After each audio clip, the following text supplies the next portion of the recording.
If you're a business owner, have you ever thought about using insurance as a way to make better wealth decisions? This is Make Better Wealth Decisions, a podcast about financial blind spots, decision making, and how the reality of higher rates, global tensions, and tariff instability impact your investments.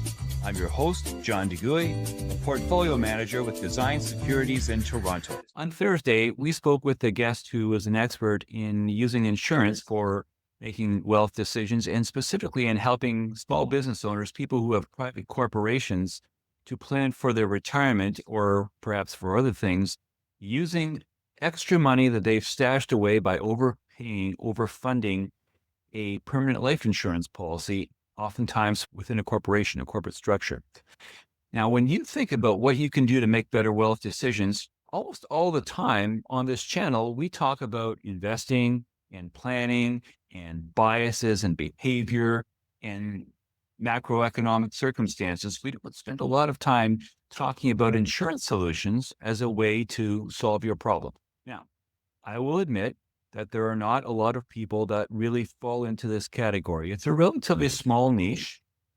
Not a lot of people, have an insurance need, and then B, have the wherewithal to have additional after-tax money set aside in sufficient quantity to be able to do some of the things that Carl Pierce was talking about when he was on Make Better Wealth Decisions on Thursday.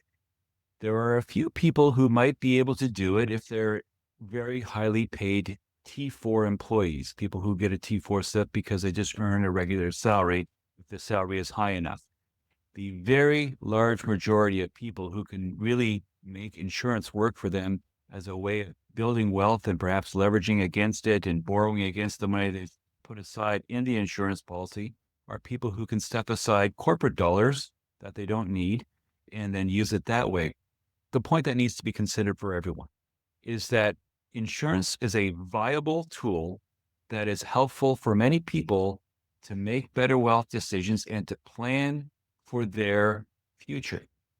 Most people don't think about it because in many instances, it doesn't apply. And for those people where it does apply, they oftentimes either have a bias against insurance or maybe don't like the way it's been sold in the past. And those are legitimate concerns for many people. Don't let the fact that you don't like the product or the way it's been presented to you in the past cause you to not look at it.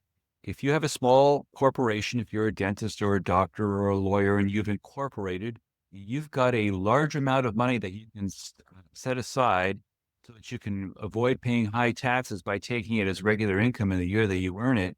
You can use that opportunity in your corporation to get insurance, and then you can then use the money that you stuck into your insurance policy to borrow against, to take the money out and to do other things. It's a wonderful strategy for those people that can use it, and it's the sort of thing that everyone should consider if they qualify. This podcast is not to be construed as offering specific investment advice. Please consult a qualified advisor before acting. My books, Stand Up to the Financial Services Industry and Bullshift, are available online. If you'd like to meet to discuss how the topics in this podcast affect you directly, please visit my website.